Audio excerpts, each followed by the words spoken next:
Hey Vaqueros, Election Day is coming up Tuesday, and UTRGV is a polling location. Your vote matters in shaping our community and beyond, so don't forget to participate. Grab your friends and family and remind them to vote too. Hidalgo County voters may cast a ballot from 7 a.m. to 7 p.m. Tuesday, November 5th at the Edinburgh Student Academic Center lobby. It is your chance to make your voice heard. Every vote counts, and being an engaged citizen is super important. Let's make a difference together. For more info about the campus polling locations, check out the Vaqueros Vote website or reach out to your local elections office. Don't forget to visit votetexas.gov for details on the voter ID requirements. V's up!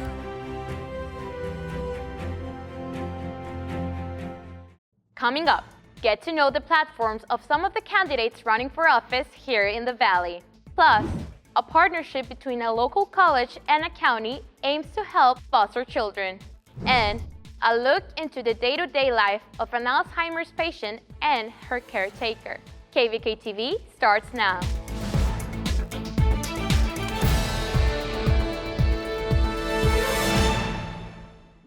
Hey Vaqueros, I'm Fernanda Gonzalez. This is the 10th fall edition of KVAQ-TV. Today is Monday, November 4th, and at the top of the newscast, KVAQ-TV compiled profiles throughout this month to inform you about the different issues candidates running for office will address if elected.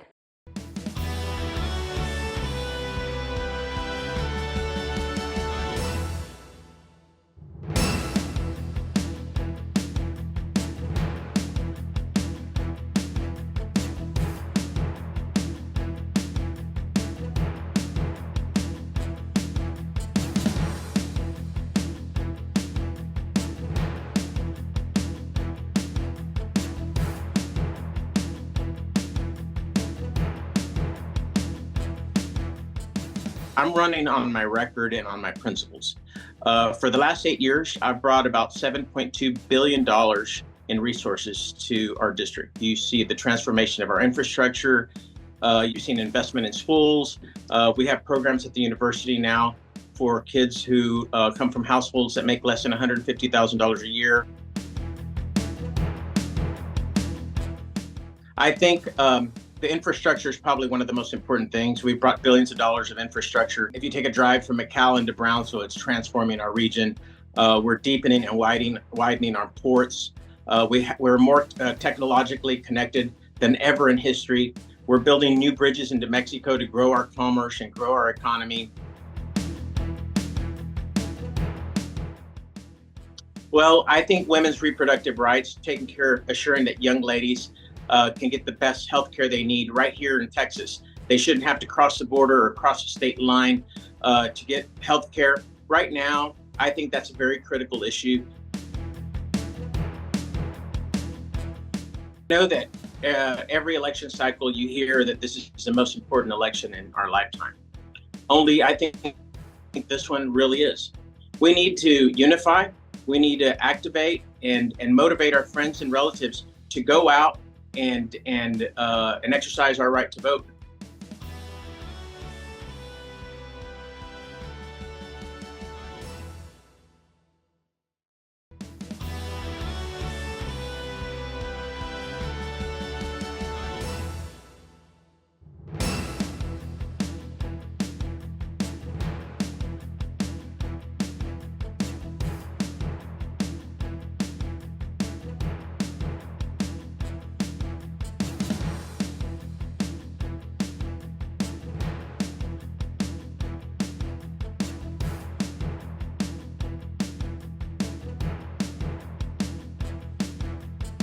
Throughout the time that I've been here in the Texas legislature, we've seen a lot of growth and progress here in District 39 across the region, the Rio Grande Valley, and the state. I think we've supported a lot of issues that are important to the people from the district, and we've invested a lot of time and energy to make sure that we've been able to address those issues and creating opportunity. Is always going to be healthcare, education, job opportunity, and growth, economic development, right? Because in order for you to have a good, strong workforce, you need to have a healthy and educated workforce. We can't talk about just one main issue, but we can start with education, making sure that our public schools are fully funded, first of all, that our teachers are paid at the national average. Secondly is make sure we have more opportunity in higher education. I think providing that type of opportunity for our students first and foremost is one of the things that I'm going to be focused on. When you're selecting your candidate, make sure that that candidate really aligns with what we believe in when we're going out and voting. But most of all, the important thing is to go out and vote. Many people believe that it doesn't matter, but it does matter. Every vote does matter.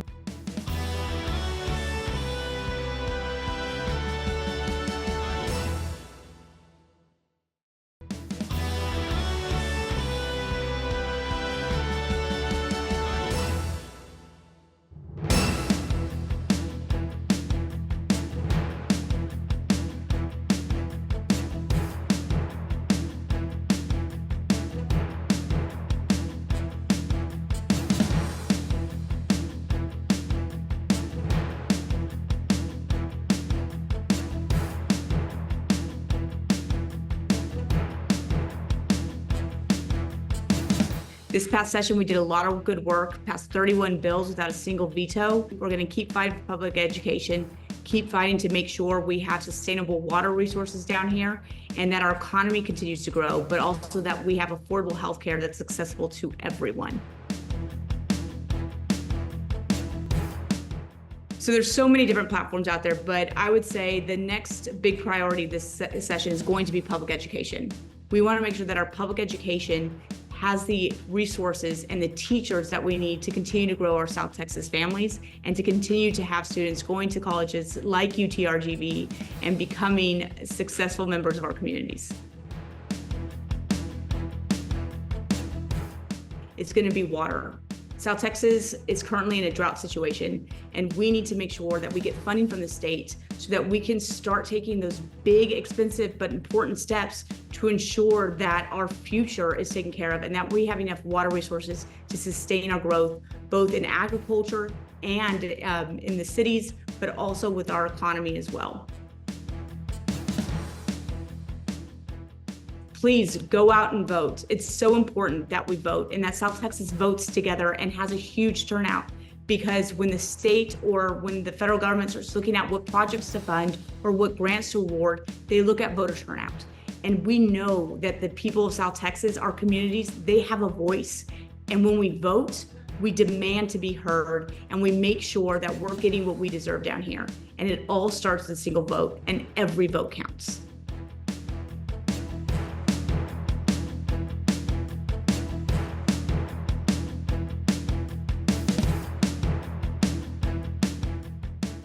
For the third party option, I think having a third party can allow some people to change their mind if their values stand with being more eco-friendly and sustainable. If that's something that aligns with voters, then now they have a third option to choose. Our platform has 10 key points. We are grassroots democracy, which means we don't take corporation money or lobby money. We also have social justice and sustainability.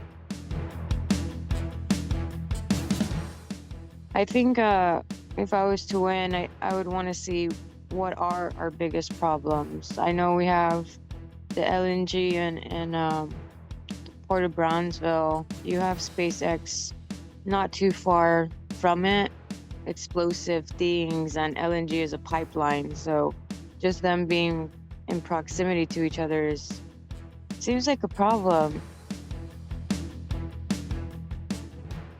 The Green Party needs 2% this year to keep our ballot access in Texas for the next 10 years. So the Green vote this year is kind of dire, because if we don't get it, we lose our access to be Greens in Texas, and that's pretty devastating.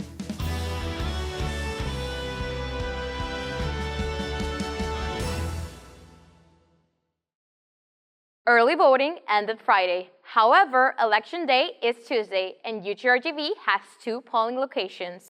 For Cameron County residents, a new polling station will be open from 7 a.m. to 7 p.m. at the Harlingen Clinical Education Building. In Hidalgo County, residents may cast a ballot from 7 a.m. to 7 p.m. in the same location as early voting, which is the Edinburgh Student Academic Center lobby.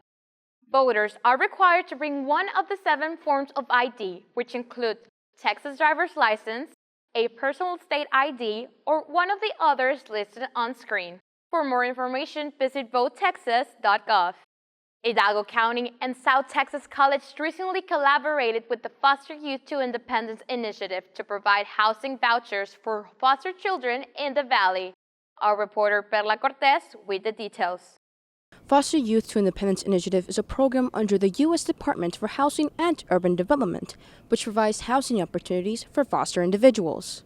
Creating any opportunity for them to be successful. South Texas College Director of External Affairs, Olivia Gomez, says in order to qualify for the Foster Youth Initiative program, the individual must be between 18 to 25 years old and must have been in foster care. She explains how recipients of the voucher can choose a living space of their choice as long as the landlord is willing to participate in the program. The Housing Authority is really the vessel that the federal government uses to issue out the vouchers. It's a choice voucher, which means the aged-out foster youth or person is able to use the voucher anywhere they want. Basically, what the voucher is money for rent. And so the landlord would have to say, okay, I'll participate with the Housing Authority so that they can pay me to cover your rent. It really gives them that flexibility to choose where they want to live. These are organizations in counties or cities that provide homes for low-income families looking for affordable places to stay in. Gomez says Hidalgo County has 14 local housing authorities and explains the money used does not interfere with Section 8 housing. This is completely separate money that's free and clear for aged-out foster children. She says how different organizations such as Child Protective Services, Foster Angels, and the Hidalgo County Commissioner Precinct 2, Eddie Cantu, were involved to sign off the project to provide the 25 housing vouchers to each city under the county. KVAQ-TV tried to contact Hidalgo County Commissioner Precinct 2, Eddie Cantu Jr., but he has not provided time for an interview yet. A preparation for adults living specialist, Jesse De Leon, stationed in Harlingen, speaks on the difficulties it took to convince the local housing authorities to accept the housing vouchers for the foster youth. Getting the local housing authorities to want to participate in this program, like everything else, it's additional work for them to do a program like this. And so convincing them that they want to do this is where the challenge lies. According to De Leon, since the program is new, the statistics of how many people have received the voucher is not ready yet. If you or someone you know is between the age of 18 and 25 years old and has been in foster care, contact the Department of Family Protective Services or the following individuals to apply for a housing voucher. For KVAQ-TV in Edinburgh, Perla Cortez. November marks the start of Alzheimer's Awareness Month. According to the National Library of Medicine, an estimated 6.7 million Americans 65 and older are diagnosed with mild dementia. A Harlingen caretaker speaks about her experience with a mother with Alzheimer's. Our reporter Celine Bocanegra with the story. Celine? Diagnosed with mild dementia or early Alzheimer's, Francisca Trevino allowed KVAQ-TV to take a look at a day in her life. Trevino explains ways that help her remember tasks and family members. She says she does not remember everybody in her family. When I focus on it, and when I feel like seeing them and they're not around, I don't remember them. Especially, no, I don't. One of the main caretakers for Francisca Trevino is her daughter, Ruby Ortega. Ortega explains she has to be patient with her mother's repetitive questions and responds in a calm tone. I let her know that she's repeating herself. If she does not remember, I let her know, just go ahead and focus on what you're seeing right now. According to the National Institute on Aging, people with the disease may become agitated or aggressive as it continues to progress. Ortega says she has seen behavioral changes within her mother over the last 2 years. Certain days she'll be upset and she goes, I know it's gonna be a day I don't want to to see anyone because I'm going to say things that I do not want to say. But then later on, she started doing activities that get her happy, whether it's watering the plants, raking, or with the pets. You know, she gets back into her tune, and then she'll be happy. And praise and worship, sing. We also sing a lot of and pray. Ortega says it's painful to see her mother slowly losing herself to the disease. If they get upset, because she does apologize sometimes when she's lashing out, because she goes, I know I can't control myself. And she'll say she's sorry and she wants to be alone, but then she doesn't want to be alone. And that's painful to see that. Ortega goes on to give advice to other caretakers who are experiencing a similar situation. If you can remember when you were a child and your mother would take care of you, how they would dress you, how they walk you, they brush you, they bathe you, they fed you, they took you to parks and rides and whichever, do that for them. But at this time, they're your mother, they're your father, but you are treating them like if they are your children. They are your children. So you dress them, you feed them, you take them, have fun, and show them and teach them to pray and keep them happy. That is my message. Because if they're happy, you're happy. God bless you. According to the National Library of Medicine in 2023, Alzheimer's was the 7th leading cause of death in the United States. However, the disease goes deeper than the average person knows. According to the Alzheimer's Association, within the brain there is a chemically sticky protein called beta-maltoid. Once clumped together, form plaques. It is highly speculated by scientists that the overbuild of plaques may cause cell death and tissue loss, the reason why the brain significantly shrinks during the final stages, affecting nearly all of its functions.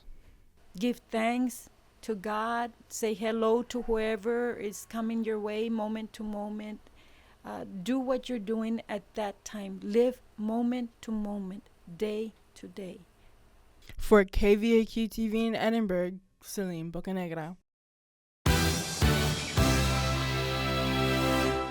The UTRGV Men's Basketball 2024-2025 season starts today. The new season marks a new era for UTRGV men's basketball, now under the leadership of head coach Cahill Fennell, who will coach his first full season with the Vaqueros. The Vaqueros have been getting ready for this season since June. Fennell speaks on the team's hard work and how they are getting prepared for the season. I'm really proud of the work that they're putting in, and I do feel like we're continuing to improve, and I'm excited about that. Our guys are going to know exactly what the highest levels require, and I think we'll be really, really prepared moving forward. So I'm very excited about it no matter what the result is. Fennell expresses having great support staff helped reach the team's goals as 13 new players joined the roster this year. We have a fantastic staff. I couldn't be more pleased or proud of the staff that we have in place here, with so many new faces and such a new feel all the way around, with 5 new assistant coaches and 13 new players that have never been coached by myself or by my staff. It's just important that we continue to get better and not worry too much about big picture things that we can't control. The UTRGV men's basketball first game of the season is today against University of Nebraska in Lincoln, Nebraska. The Vaqueros play the first home game of the season at 6:30 p.m. Sunday at the UTRGV Fieldhouse against the champion Christian College. To follow the Vaqueros throughout this season, visit goutrgv.com. For KVAQ-TV in Edinburgh, Desiree Villanueva. Election Day is Tuesday. Tune in at 8, 9, and 10 p.m. to our social media platforms to know the unofficial results of election night from our reporters in the field. Plus, hear from UTRGV political science experts on the important topics surrounding the election. For more information, visit KVAQ-TV on social media. That's all for our newscast. Make sure to watch us Monday through Friday on VCast monitors and on social media. For KVAQ-TV, I am Fernanda Gonzalez. Vis up.